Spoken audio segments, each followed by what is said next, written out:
Hello students, now we are going to see the next point, beta decay.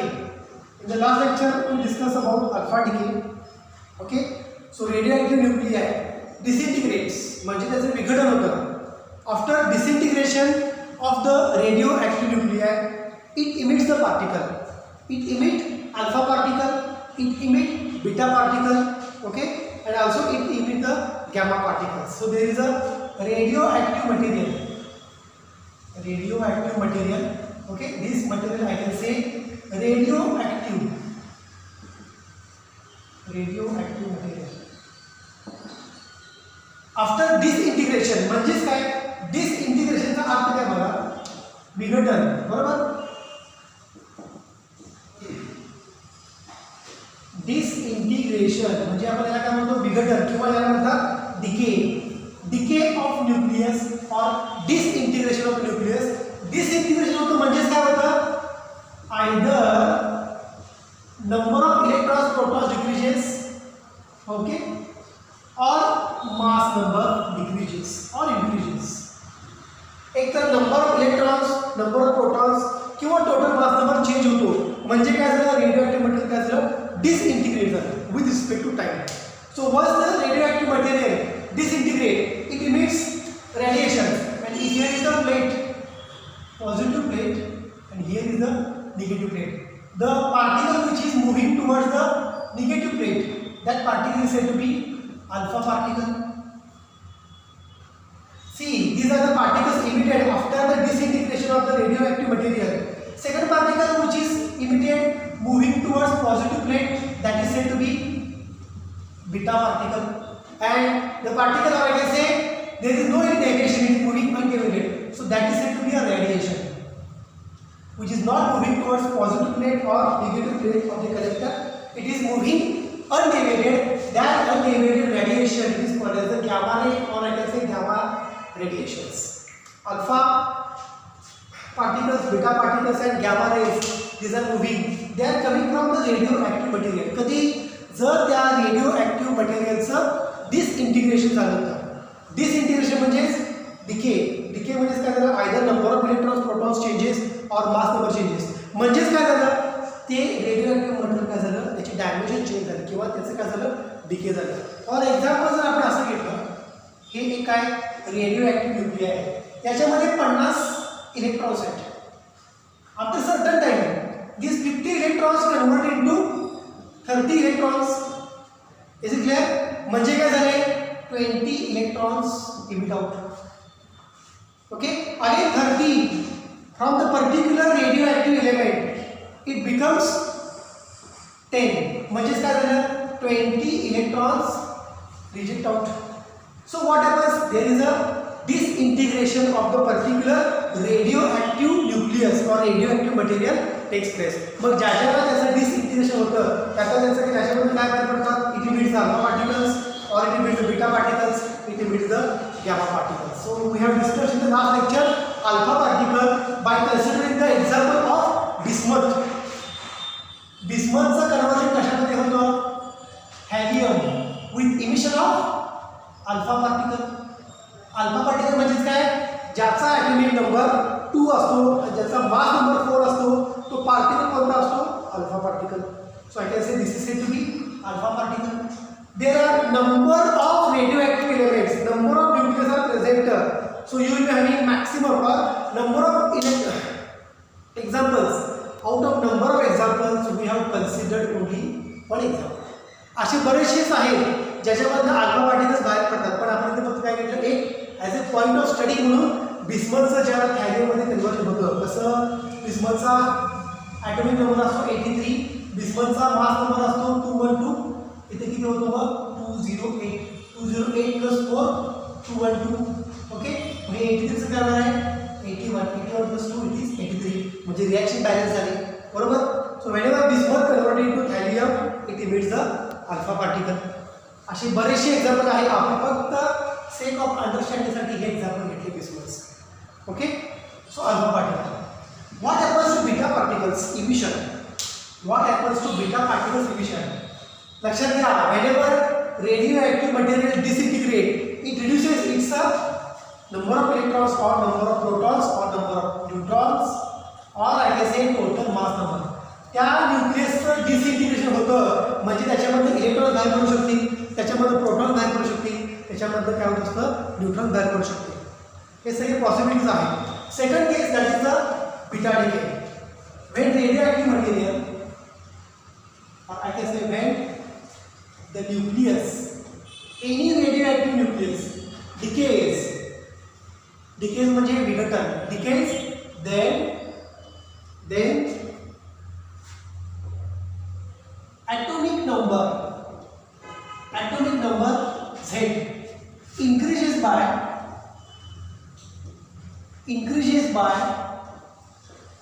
1 unit or increases by 1 molecule.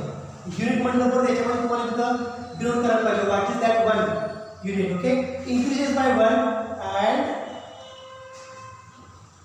mass number म्हणजे काय a remains same, then the particle emits, that is called as the beta particle, or I can say that process is said to be beta decay. When the nucleus decays, atomic number of the nucleus increases by 1 and mass number of the nucleus remains unchanged, then the particle emitted during that reaction, that particle emission is said to be beta particle emission and the process is said to be beta decay or beta decay disintegration process. Okay, मग कसं असू शकतं बघा. During this beta decay always proton disintegrate. Beta particle disintegration, beta particle बाहेर पडण्यासाठी protons काय होत असतं डिसइंटिग्रेशन होत असतं. म्हणजे कसं बघा डिसइंटिग्रेशन, प्रोटॉन म्हणजे काय असतं P11. Okay, proton. इलेक्ट्रॉन बाहेर पडतो म्हणजे इलेक्ट्रॉन असं दाखवतो ना आपण E-10 असं दाखवतो ना इलेक्ट्रॉन आपण, बरोबर आहे. प्लस बघा प्रोटॉनमध्ये इलेक्ट्रॉन बाहेर पडला, तुम्हाला काय करायचं आहे LHS = RHS. 1 - 1 0, 1 + 0 1 आलं म्हणजे रिॲक्शन बाहेर असतं. मग काय केलं पाहिजे त्या केसमध्ये बघा केले प्रोटॉनचं डिसइंटिग्रेशन होतं. प्रोटॉन एकच आहे, इलेक्ट्रॉन बाहेर पडला म्हणजे -1 E0. इलेक्ट्रॉन पार्टिकल असा दाखवतो, इलेक्ट्रॉन पार्टिकल याला म्हणतो आपण बीटा पार्टिकल. ओके, प्लस एक इलेक्ट्रॉन बाहेर पडतो प्लस त्याच्यामध्ये जो आणखी बाहेर पडतो त्याचा anti particle +1 E0. Electron negative त्याचा अँटी पार्टिकल काय बाहेर पडतो, it is said to be a positron. इलेक्ट्रॉनचा अँटी पार्टिकल, इलेक्ट्रॉन म्हणजे निगेटिव्ह चार्ज, त्याचा अँटी पार्टिकल म्हणजे त्याच्या अपोजिट चार्ज कुठला बाहेर पडतो पॉझिट्रॉन. याला म्हणतात अँटी पार्टिकल ऑफ इलेक्ट्रॉन. याला काय म्हणतात anti particle of the electron. Okay, so let us see one example. It is cobalt. कोबाल्टचा atomic number 27, mass number 60. atomic number 27, mass number 60. ज्या या कोबाल्टचं डिसइंटिग्रेशन होणार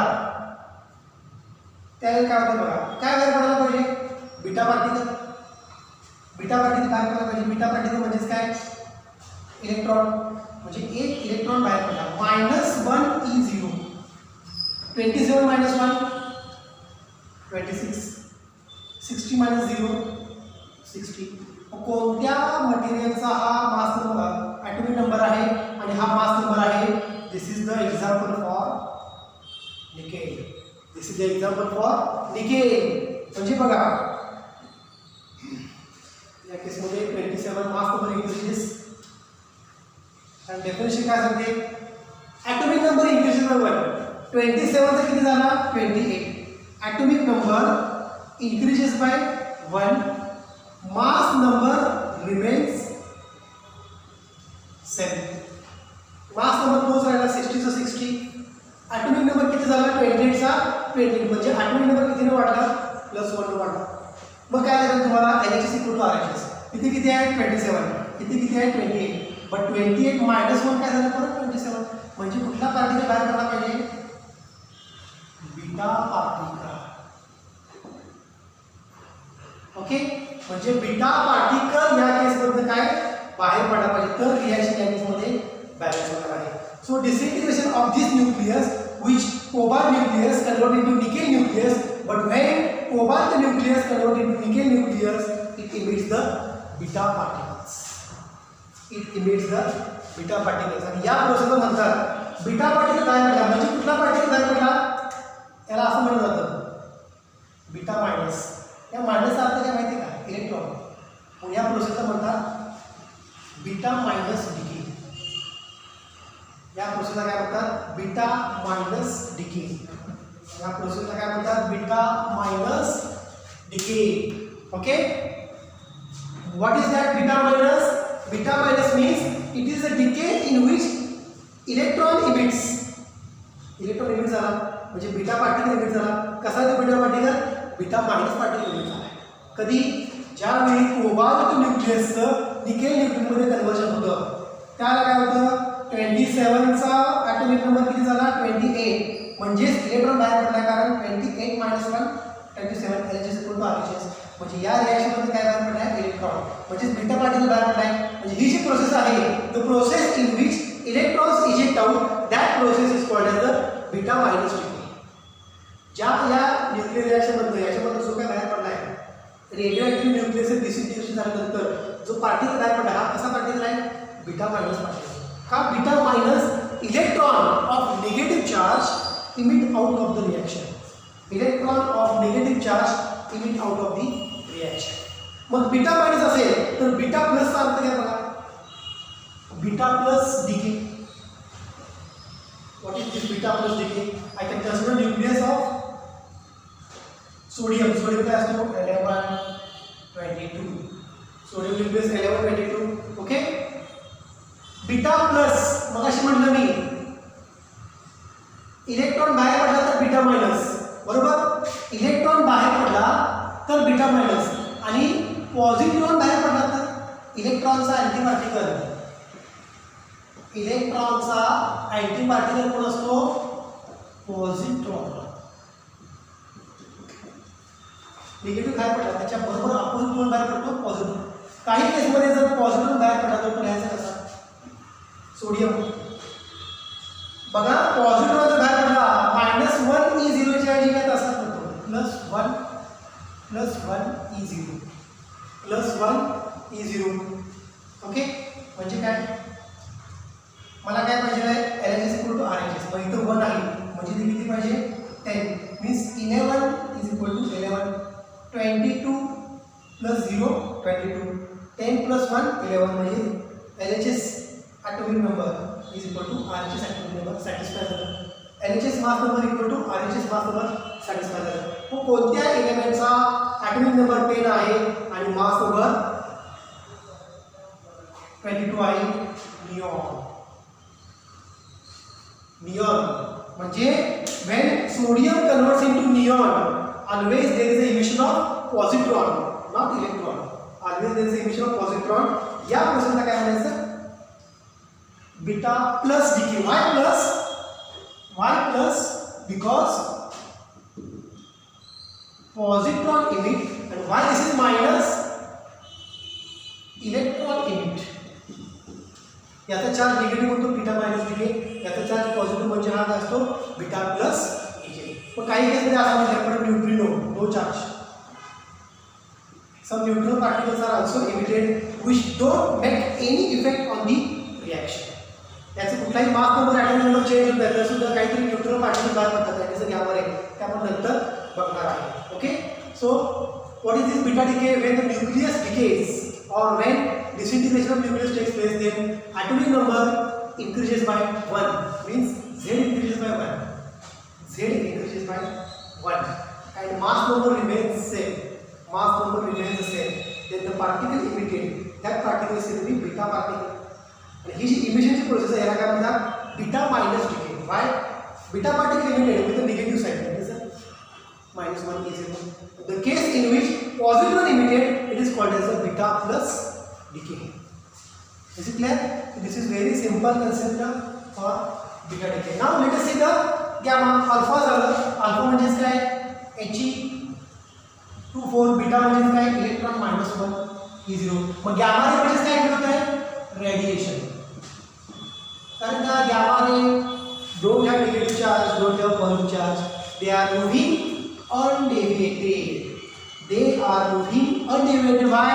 Because when gamma radiation is emitted, there is no change in atomic number of the nucleus, there is no change in mass number of the nucleus. So during that transitions, electrons when comes to the ground state, there is no change in the atomic number and mass number. Such radiations are emitted as a gamma radiations. Such radiations are emitted as a gamma radiations. त्याला काय म्हणायचं gamma decay. So how can I write here gamma decay? Okay. The radiation emitted. Book मध्ये वेगवेगळे concept वेगवेगळे definition देतात. आपण फक्त in general discuss करणार आहोत. The radiation emitted from nucleus, radiation emitted from nucleus when atomic number and mass number remains same, means there is no change, mass number remains same, same, then the radiation emitted is called as a gamma radiation. मग कसं mass number पण तेच राहतं x is equal to a आणि z after decay what happens converted to y त्याचा a आणि z सेमच आहे with release of the radiation that is said to be gamma radiation release of radiation that is said to be gamma radiation. Okay, so let us see the example for gamma radiation.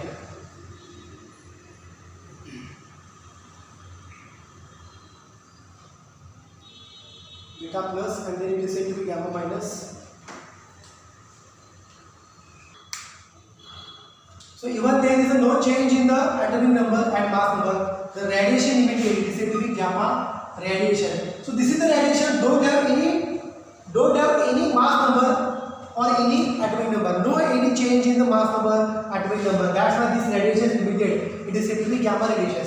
जर alpha particle असता, it is moving towards the negative. Beta are moving towards positive, but this is the radiation emitted without any number of electrons, without any number of the protons moving undeviated through the particular direction.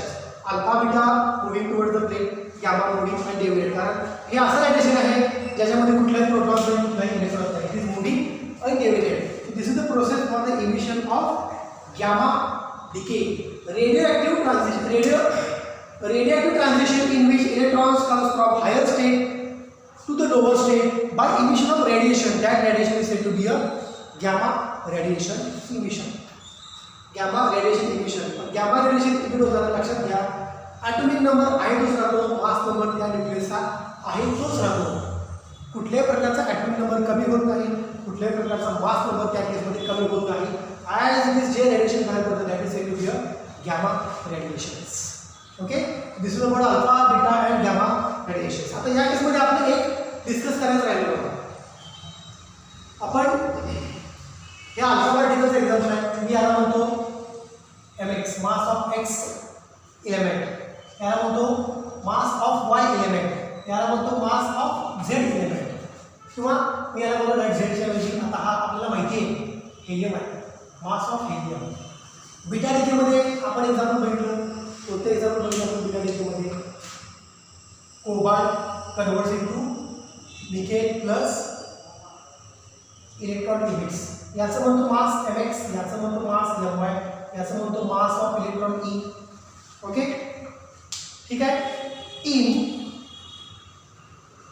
Alpha decay, in alpha decay, so whenever helium, बघा की helium बाहेर पडला म्हणजे एका न्यूक्लियसचं काय झालं, डिसइंटिग्रेशन झालं आणि one particle is coming out, म्हणजे नंबर ऑफ प्रोटॉन्स आणि इलेक्ट्रॉन्स आणि न्यूट्रॉन्स कमी झाले त्या एलिमेंटचे. याची बघा ना 83 चा 81 झाला, म्हणजे काय झालं, इलेक्ट्रॉनची किंवा प्रोटॉन संख्या कमी झाली. म्हणजे काय झालं, त्यांचं मास कुठे गेलं, that mass will use in the form of radiation. So how much energy is emitted हे आपण बघितलं, बाइंडिंग एनर्जी इतकी एनर्जी जर मिळाली तर काय होतं, the electrons are ejected from the orbit and will get the radiation energy. How to find the energy released during this process? In alpha decay energy released is, तुम्हाला माहिती आहे mass difference तयार झाला. Mass of daughter element and mass of parent nuclear.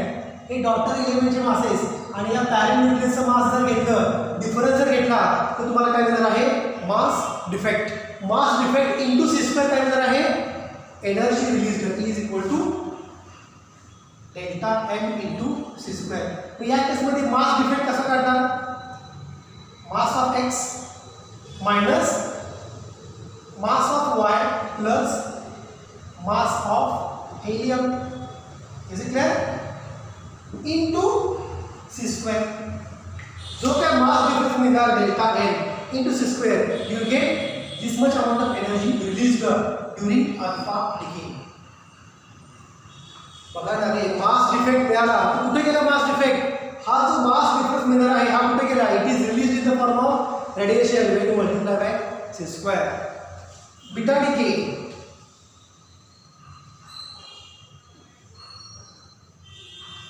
in beta decay energy released, how much energy released, delta m into c square. Here I can write mass of x म्हणजे mass of cobalt minus mass of nickel my mass of electron, okay, into c square. This much amount of energy released when there is a beta decay process. म्हणजे असं नाही की या radioactive मटेरियलचं डिसइंटिग्रेशन झालं आणि फक्त beta material मिळाला, energy बाहेर पडली. Energy released in the form of radiation. How much energy released in the form of radiation, delta M C square. म्हणजे या फॉर्ममध्ये एनर्जी मिळाली. पण तुम्हाला याचं मास माहिती असतं, कशाचं, याचं एक्झाम्पल कुठे आहे, कोबाल्ट. कोबाल्टचं मास मायनस निकेलचं मास. मास म्हणजेच काय, total mass number. Cobalt mass number minus nickel mass number minus electron mass number into c square, and energy released in the form of radiation in beta decay. Okay, so in alpha decay energy released is mx minus my plus mhe. Book मध्ये याला minus पडते आणि याला पण minus पडते. हे minus sign बाहेर आहे, याचा अर्थ काय, minus my minus me. Minus sign बाहेर आहे म्हणजेच काय, मायनस my मायनस me. दोघांचा अर्थ एकच आहे. हा फक्त मी प्लस घेतला आणि बाहेर मायनस घेतला, काही प्रॉब्लेम नाही. This much amount of energy, हे लक्षात ठेवा, this much amount of energy released in a alpha decay, this much amount of released in a beta decay. तुम्ही म्हणणार सर एक्स इज कॉमन दिसते, काय प्रॉब्लेम नाही. तुम्ही घ्या mass of bismuth minus mass of helium plus mass of helium. इथे तुम्ही X ऐवजी काय घेऊ शकता, cobalt. Mass of cobalt minus mass of nickel plus mass of electron into C square. So this much amount of energy is released in the form of radiations. So these are the basic concepts regarding the alpha decay, beta decay and gamma decay. Alpha decay, during alpha decay, alpha particles emitted always moving towards negative plate of the photographic. बघा, alpha particles are limited moving towards negative plate of the photographic film, positive plate of the photographic film, and the radiations which is not moving positive, not moving towards negative, moving undivided, that radiation is said to be a gamma radiation. So alpha decay, beta decay and gamma decay, these qualities over.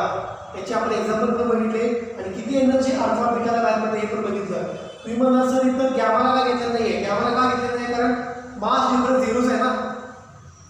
कोणत्याही प्रकारे atomic number कमी होत नाही, कोणत्याही प्रकारे mass number कमी होत नाही. मग मास डिफेक्ट झिरो झाला. जर इलेक्ट्रॉनिक ट्रान्झिशन झाली higher orbit to lower orbit, that transition which will emit the gamma radiations without change in atomic number, without change in mass number. That's why we have not written here the energy equation for the gamma radiation. Okay, so this is the point for the alpha decay, beta decay and gamma decay. Next we'll see हा decay होतोय with respect to time. जसा time वाढत जाईल तसा डिकेचा rate हा वाढत जातो. मग टाइम जसा वाढत जाईल तर डिकेचा रेट कसा वाढतो आणि डिके झाल्यानंतर किती अमाऊंट ऑफ रेडिओएक्टिव्ह मटेरियल शिल्लक आहे त्या मटेरियलमध्ये, ते आपण काय करणार आहे नेक्स्ट लेक्चरला डिस्कस करणार. Stop here.